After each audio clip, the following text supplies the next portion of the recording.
Hello everyone, Jeremy Lopez here. Welcome to tonight's live event for the month of April. I'm so excited, I'm pumped up. We have with us a dynamic guest speaker who is Taylor Hicks, who was one of American Idol winners years ago, and this guy is the bomb. Now let me also set the stage for you guys. We had to pre-record this earlier today because tonight he's with Jason Aldean, but we wanted to make sure we get it out to you guys. This is a powerful interview tonight. I want to remind everybody as well, if you are not subscribed to Identity Network's Instagram page, make sure you go today to subscribe and follow us, because you definitely want to be with us every month. We're going to interview famous people, do some ministry work. It's going to be amazing. So without further ado, here is Taylor Hicks, guys. Hello, everyone. Welcome to our April live event, and I'm excited tonight. As you guys know, I know we've been building up anticipation for the guy of the hour, which is Taylor Hicks, and so I'm excited you guys are joining with us tonight, and we're going to have a blast asking him what's going on with his life, how did he start off, and just seeing what God's going to do in his life in the future. So, guys, welcome to this tonight's live, if I can talk tonight, with Taylor Hicks. How you doing, Taylor? Hey, how are you? Thanks for having me. Absolutely, man. Absolutely. I tell you, I'm excited about it. I know many of us remember years ago, you started off with American Idol, and here you are now, man, exploding, traveling the world, doing all this fun stuff. And by the way, your restaurant is awesome, man. Been there several times. And I'm like, hey, this guy's the founder of this thing. Yeah, Saul's Barbecue has been it's been a blessing for me over the years to be able to have that, and to be able to be a part of that brand. And obviously, Mike Wilson, our founder, he put all the recipes together, and Saul's Barbecue's kind of been a part of me, and to be able to bring people together and eat and fellowship, and we have a great time over there, and the food's pretty good too. So It is, man. It's good barbecue, great atmosphere, by the way. Like, it's the thank you. best. Take all your friends, man. So yeah, you guys did a good job for that one, for Thanks sure, for the man. plug. Absolutely, man. Hey, trust me, I'm gonna tell everybody I know in Birmingham. Birmingham's our hometown, so we got to tell everybody about it. So, absolutely, Absolutely. absolutely. So you live in Nashville now, correct? I do. I've been in and out of Nashville since I was about 29 years old. I've been a permanent resident of Nashville for about 15 years, just depending on what I've had going on in my career. So I've been on a bunch of tours, and have lived in Las Vegas, and then so I've kind of been in and out of Nashville for about 20 years. So I call myself a Nashvilleian, Hey, but I'm a Birminghamian, if that's a word. I love my Birmingham folks, but I love my Southern people. So I definitely call Nashville home. yeah, I bet. Well, I got my nephew, my niece. They have a church in Nashville and Franklin. So yeah, man, I Oh yeah. got their family here. So yeah, we're all over the place too, man. I love it. I love it. So I gotta ask this question now. When you years and years ago, when you were younger and you started off in music and stuff, like what became more of music? In other words, like did you think you would develop into something great, or did you think it was just a hobby? Like, where did you think back in the day on music? Well, I like to tell everybody that, everybody's, kid, you think your kid can sing. Everybody's kids can sing and play Oh, yeah. and perform. And, I was one of those kids. I was always singing and performing. And, I've been doing it such a long time. I remember people telling me I used to ask people if they would listen to me sing. So I guess it was kind of in my gene, at an early age. And I was very fortunate to be able to have a family. My mother's side of the family was musical folks, and they were from Oak Ridge, Tennessee. Ah, They were bluegrass pickers. They were bluegrass. My two great aunts were one of the first female bluegrass duets on NPR radio out of Oak Ridge. So hmm. the bluegrass runs pretty deep in my family. And then I started learning instruments. I picked up harmonica when I was about 15 years old, and Hmm. started playing to different sounds in the neighborhood, planes, trucks, air conditioners. That's kind of how I learned how to play instruments. So when I started playing instruments and learning by ear, I knew Yeah. that that was kind of that's when God started talking to me about the path and the calling, so to Yeah. speak. Yeah. So that's something that I just kind of followed always. And it just, it kind of grew into like this affinity for music and had a lot of trials and tribulations go on in my life, child of divorce and stuff like that. But I was always listening to Ray Charles and soul music, and it just kind of metamorphosized from there. And as I was going, I was learning how to play this thing, and then it just ended up being a part of me, and I just knew that once I started all of that process from singing to Yeah. being able to play instruments and then to be able to write music on how I was feeling, I knew that was the path that God had chosen for me. Yeah, I love that. You know, it's funny, man. When I remember years ago when I was watching American Idol and you were on there, and man, when you tore up the harmonica, growing up, I didn't hear a lot of the harmonica, and then when you just tore it up, I'm like, dude, this is like freaking awesome. Like this is so cool. I mean, it's like you made it famous again. Well, I And appreciate that. Yeah, I love the instrument. It's a very piercing instrument, but you don't want to play it too much. You can get bored of it pretty quick, so you got to pick and choose your battles. I get that, man. Well, it's sort of like you sort of branded yourself. That's what I love about people like yourself is, whether it's American Idol or afterwards, like you branded yourself on certain things with your music and your genre, and then the harmonica. And I love that because like you sort of molded yourself of what God wanted you to do. And that's to me is impressive. Well, It I was really. following a calling. When you have a calling to do something, it's really just in your blood, and it's in your body, and it's in your soul and your spirit. And I knew that like I said, once I put all of the pieces together, the break, putting all the pieces together, singing all the songs, learning all the instruments and writing all the music and stuff, that still doesn't give you the big break to create, make it a job. Yeah. And I can tell you, the one thing that allowed me to catch that break was belief. Yeah. And once I figured out the belief part, I really believe that it sent me over the edge and allowed for that opportunity and that break to happen. I love that, man. I love that. And it's funny because like when you think, and I don't want to go back to American Idol because I know that's in the past, but I have to start there and then bring Yeah. you up to the present. So, how did American Idol like shape you? In other words, like as far as what did you learn from American Idol? I mean, did you really think your life was going to be like the same, or do you feel like it was like, man, a world changed? Like, what did you think you learned from American Idol? I learned, well, it was a really big show at the time that I was on. Yeah, And I started realizing that the scope, I guess, was as however far that I was going in the competition, and however, you know, big the show was. I didn't really understand the scope of it, but I was old enough I'm still the oldest American Idol winner, and really. at 28 years old. So Oh wow. I was almost 30 years old when I won American Idol, and Oh wow. that's a pretty big age gap between some of the winners of Idol and being young, and. But I was headed towards 30 years old, and really trying to find another path if this didn't Yeah, work out. So yeah, that was something that I learned that my life was changing because of however far I was going in the competition. And I mean, some of the things that just one of the things that I can think of is that the USA Today was a big paper back then, and yeah.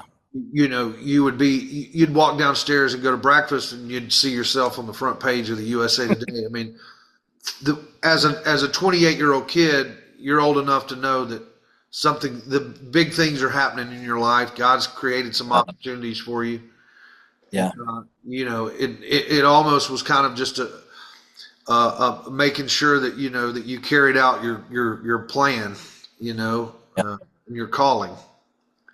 So true. You know, it's funny to me when you think about it, like God's vision for all of us is so much bigger than what we think. And I think if people could step into that and just operate by faith and like, man, I'm going for this thing. I mean, life could explode for us all, because like you just said, I mean, feeling as if you're close to 30 and like, okay, you know what, I'm getting a little older, so what if this doesn't work out? But think about the risk, the step of faith you took, and look how it paid off for you.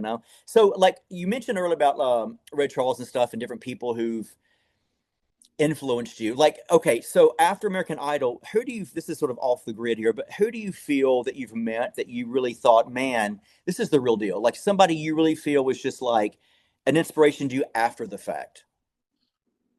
Well, there is a musician that I've kind of always known named Keb Mo. He's a Grammy nominated blues musician. He has kind of been he's been kind of a mentor to me. I used to sit CDs out in front of his bus when I was 20 years old, and he and Yeah. I actually became friends before American Idol. And he is a very spiritual guy. He is a Grammy. I mean, he is. If you look him up, Keb Mo is really great blues Oh, guy, yeah. and he's kind of been a mentor to me over the years. Obviously, he didn't catch his break until like 51. Wow. And it was interesting the difference between him talking to me and about my break happening at 28, and then him talking to me about his break at 51. Those are big differences. But he has been an inspiration to me. He's a very spiritual guy. His name's Keb Mo, and he's kind of kept me on the track. Man, that's cool. That's cool. It's always good to have people that you know are the real deal. And that I've you met can. a lot of people, in this business. I mean, obviously, you can't read or believe in what all you hear and see, but there's been some really great, real, down to earth folks that I've met in this business, believe it or not, and obviously there's some that aren't.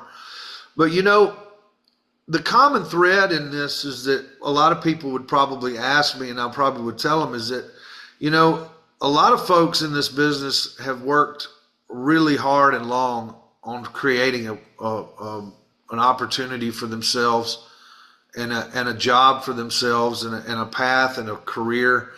And at that time, if it's not broke, don't fix it. I mean, I hope that people say that and I hear that, and that's exciting to me, is that I'm the same dude that I was in high school as I am now, and that was just kind of just because I was, wanted to, I had an opportunity, I had a path. But a lot of it's not, if it's not broke, don't fix it, that's kind of, so there are some really great people that I've met along the way, that have been mentors to me. That's so cool. That's so cool. One thing, talking to a lot of singers and actors and stuff, it's got to be tough. I was talking to Terry Crews and his wife the other day, and it's got to be really tough because you don't know exactly who to trust in the industry. You've got these people who are real, you got these people who are just maybe, wanting to be your friend because you're famous. But I mean, that's got to take a lot of discernment, does it not? It does. You really have to pick and choose your battles on who your inner circle is. I feel like I've got a pretty good picker, just because it was a calling for me. So I had a lot of time to think about how I was going to be, and what the kind of person I wanted to be, how nice I wanted to be. And when it's all consuming for a person that has a calling, Yeah. it consumes you. It really does. It consumes every part of your life, and you think about how you want to be as a person, how you want to treat people. And that's Yeah. kind of what I feel, today for me, is that, I just want to be treated how I would like to be treated, Yeah. and that's one thing that I've learned over the years. I like that. That's one of the things, like, since I was like 18, I've been working in ministry all my life, and I've traveled the world speaking. And it's like, for me, it burns in me. It's like, that's all I think about. And you're right. Like, when you get into your call, you really know your gifting, like nothing can stand in your way. And that God's going to make that path clear for you. And I'm really happy for you, man. I really am. Because I think you're making a huge difference. You really are, with so many people's lives. And I'll say this to you. I think also when you have people who have a gifting, have a passion, and they sort of feel sometimes overlooked. Like, what do I do? Like, what would you tell people? Like, what would you say to somebody who's like, man, I know I got this gift and I know I can sing, I know I can act. Like, what would you tell somebody who feels as if they're overlooked, maybe to do? Well, have faith. Yeah. That's the big key. And opportunity creates luck. Mm, Yeah, I didn't. I never turned down any gigs. I never do. I have a hard time saying no. Um, yeah. that's just something in the business that I've learned. That, a really good example of that's when I was, when they asked me to do Broadway, and they said, "Have you ever acted?" And I said, "Yeah, I think so." And so I never wanted to say no, and you end up getting a gig, right? So you That's learn, right. you just have to learn on the fly, and Yeah. it's better to learn and grow than to not grow at all. That's And good. That's good. that's, something that I've always kind of felt internally that I needed to do was that sometimes you have to step out there and take risks. Um, it's not going to be easy, but you got to keep pushing and keep going and keep your mind your eye on the prize, and the rest will fall into place. Then it takes faith, and then sometimes all it takes is a leap of faith. That's Yeah. easier said than done sometimes, but I believe that if you keep working on that and you have some faith, things are going ultimately the positives are going to add up. Yeah, I like that. I like that. You're exactly right. And I think also the thing is, when we look at, you're talking about not saying no, I think sometimes we look and say, we think that's the end result when that could be just a step to lead you in the right direction. So unlike you, it's like, hey, don't be afraid, to say yes, jump on it, because you never know where that's going to lead you. And you never know who knows about you or you would meet on that step. So yeah, I'm so with you on that one. I love that. So okay, you're a busy guy. I mean, us trying to tag team doing this today has been, fun. It's been challenging for both of us, but I love it because we're both busy. But what would your day look like? Like, I mean, Taylor Hicks wakes up in the morning.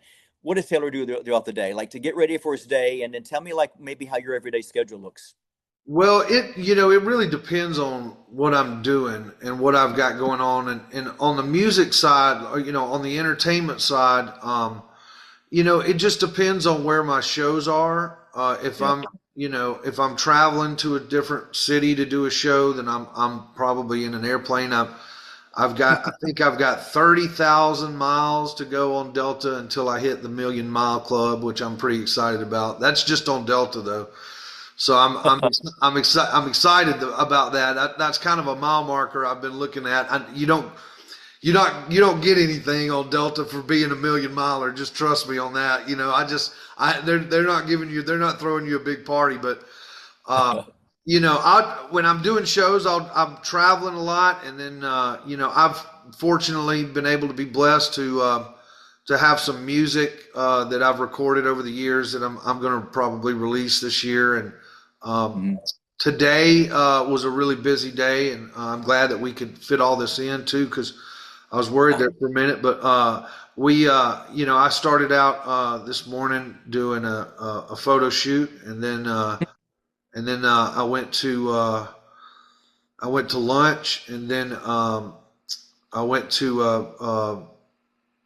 another place for a podcast, and then we're doing this podcast, and then I've got one more to do in Franklin, Tennessee.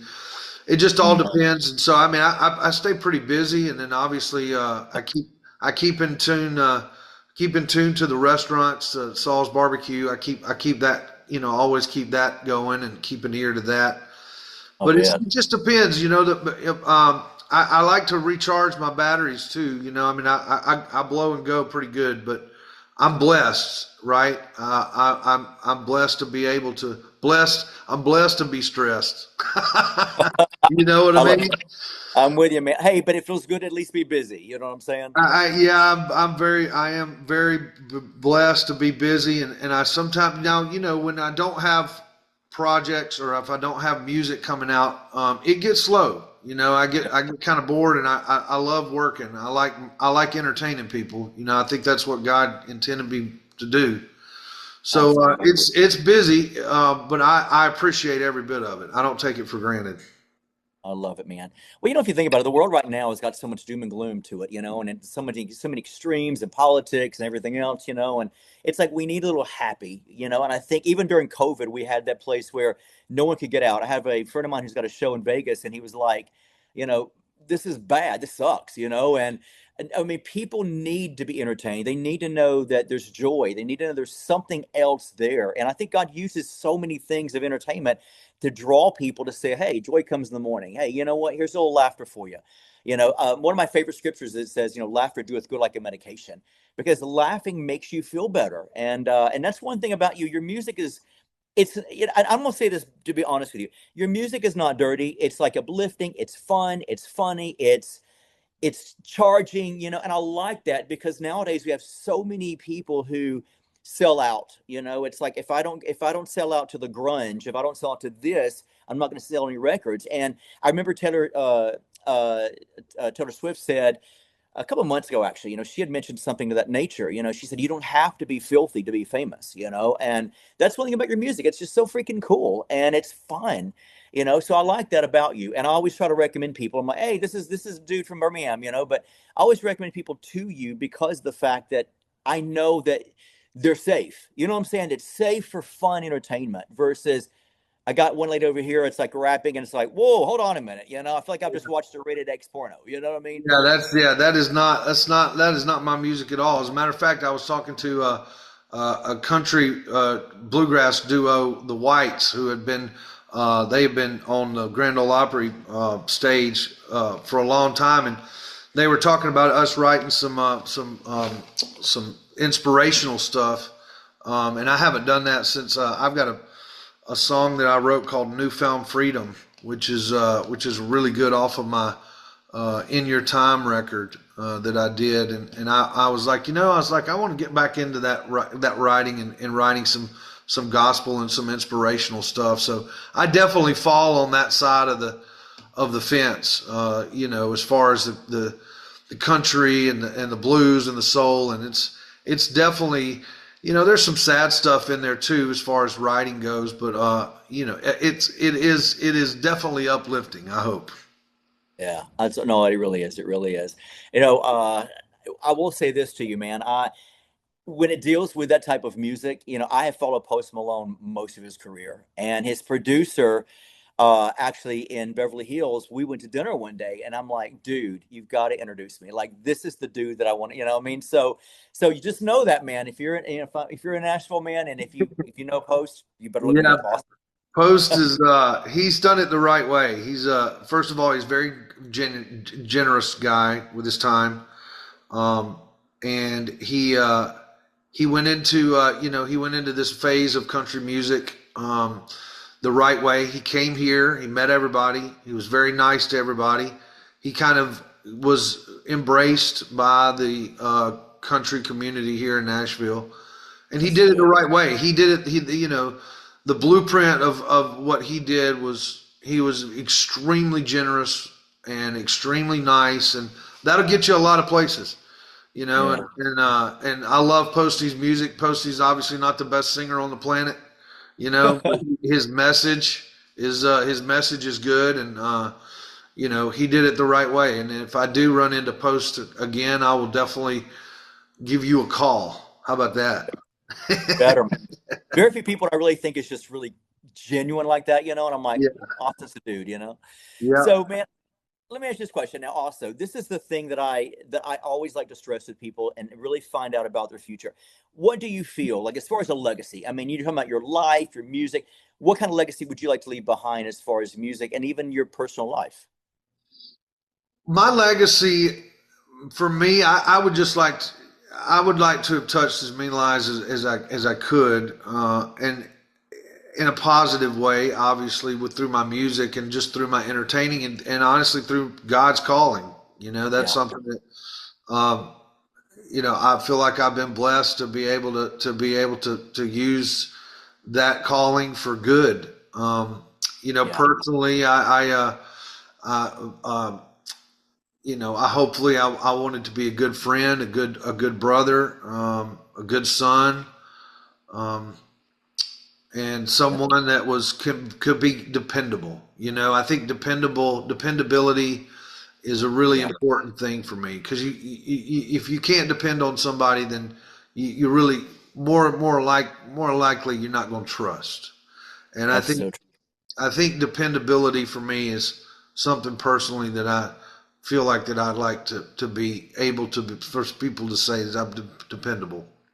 I like that, man. I like that. I like that. And I also think integrity. I think that's one thing I think you've always had is you're dependable, but also you got full of integrity. And I think people will remember that for sure. It's Hopefully. funny. I was thinking to myself the other day, I thought, you're the kind of person I believe is a person of the word. Even for this interview, going through all the things we've had to juggle and stuff, you made sure you wanted to follow through with this. And I thought, this is a guy that truly is a man of his word. Let your yeses be yes, your noes be noes. And I still appreciate that. I really do. And I know Well, our I audience will. appreciate your understanding. I woke up this morning and my publicist threw me a giant curveball because I didn't know we were going to do it. But you're right. I mean, that's a great example of dependent of me wanting to count on my dependability, because I wanted to make sure that we made this happen.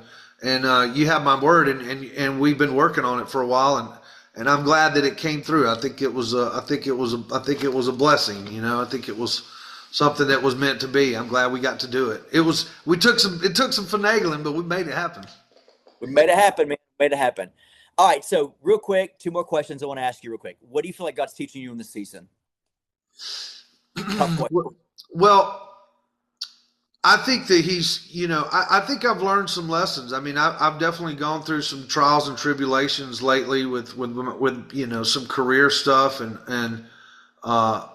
it's tough. I mean, you really gotta have faith in